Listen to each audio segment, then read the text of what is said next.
Well, hello, let's talk about risks. R-I-S-K-S.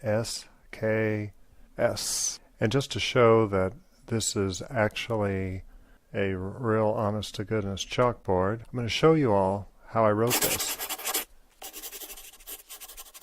What is a risk? First is, it's an uncertain event or condition. It's always in the future, has one or more causes, could affect at least one project objective. It's usually in the form of our triple constraint, which is impacting scope, in other words, the features, schedule, which is time, cost, same as budget, and quality, which implies a certain degree of customer satisfaction. We're not just going to talk about risk, but we're also going to talk about risk management.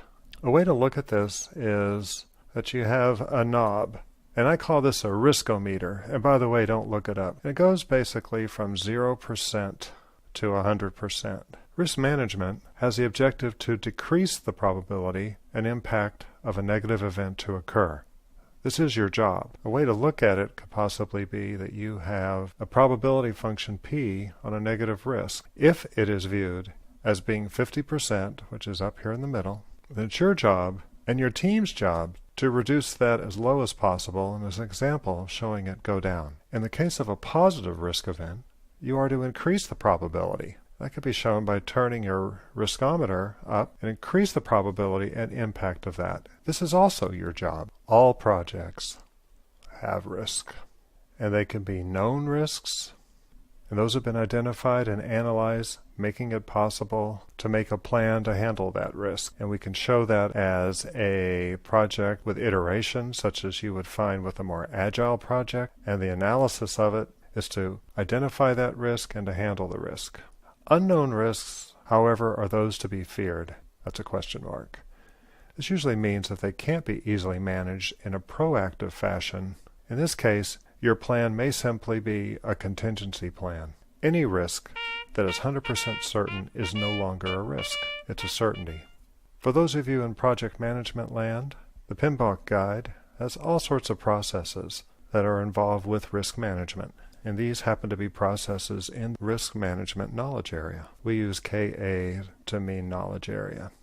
These processes, beginning with plan risk management, to identifying risks, all the way to monitoring and controlling risks, are a key part of the PMI PMBOK guide's tools and techniques. We won't go through them here. Just know that the project managers have a wealth of tools and techniques available to help them handle the most difficult part of your job, risk management. The more experienced the project manager, probably the more unknown risks become known sooner. Sometimes, however, with the least experienced project manager, the more surprise risks show up. If you found that your projects are flooded with ongoing risk, you may wish to re-examine your planning processes. A company that thrives on overcoming risks as a consistent theme, with all-nighters, code fests, whatever, may sometimes achieve the impossible.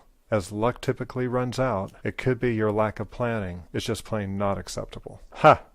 Here's something you may not expect. According to Michael Newell's Preparing for the Project Management Professional PMP Certification Exam, boy, a lot of these project management books have really long titles. If you play it safe and avoid handling risks, your project could take twice as long and use twice as many resources. Mention the word risk and you'll assume a negative. Okay, there are two types of risks. A threat is an event that has a negative consequence. A threat exploits a vulnerability. An opportunity exploits an issue that can result in an improvement over a planned outcome. Can you think of an example of each? As a threat, let's look at a resource issue. Your key technical writer for your project is scheduled to complete your product's user guide on time and with completeness. Unfortunately, she's on too many projects. Tech writer buried. I mean, not really buried. The effect of this threat is, if you stick to the current schedule, you're going to have an incomplete product, at least in the terms of the documentation.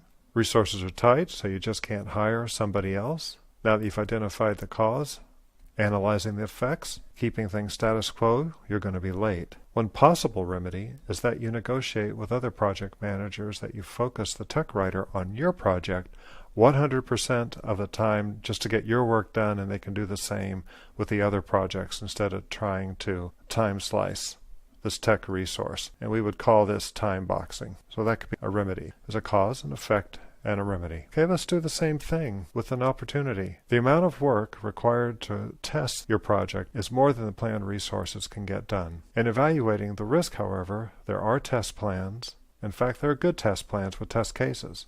The team believes that the project objectives could be positively improved by adding just one more experienced tester for 1 month. So what is the overall cause of this risk? There are more tests to run than you have people. What's the effect? Reduce schedule, add one resource, and what's the remedy? Or even the outcome? You could spend $10,000 of costs to bring a release in by 1 month. Your product manager estimated that this early delivery will result in more loot, $150,000 of revenue that was unexpected for this month. Finally, how risk tolerant are you?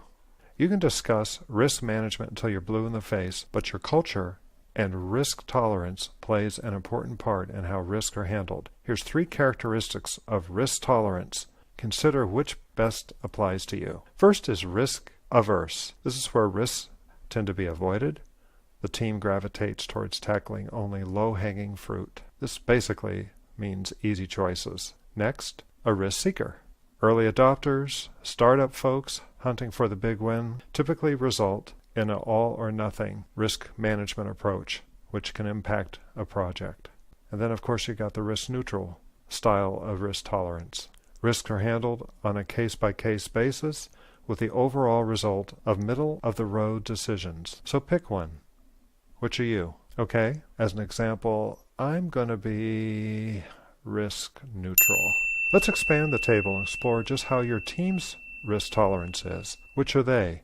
Risk-averse, risk-seeker, risk-neutral. I'm going to venture to guess that your team is much more conservative and is heavily risk-averse. And then what about your management, the executives? And organizations that I've worked with, I'd say they're going to be risk-seekers, looking for any and every opportunity in this tough economy to take advantage of opportunities. And in fact, it could be viewed as being a gunslinger. Anybody see the issue here? You should. Your culture is not unified. You probably feel it when risks are brought to the table. There could be a real breakdown in getting closure if the 3 organizations, you as the leader and the team and the executives, do not practice consistent risk management approaches. There's no easy answer for a situation like this, but recognize the differences. In fact, this may facilitate better ways to understand how to work through managing these risks as they come up on a project, especially knowing how your team's going to react and how your management is going to react. The best organizations are those who are not shocked by risks, encourage transparency, and open communication of risks. In my experience, the best project managers anticipate risks, objectively bring out the risk to the team and management in a timely manner, and are gung-ho to reduce the negative risk and to increase the positive risk opportunities. Taking calculated risks is often necessary to propel and grow your business forward. I hope you have a renewed interest in embracing risks on your project, so now you know.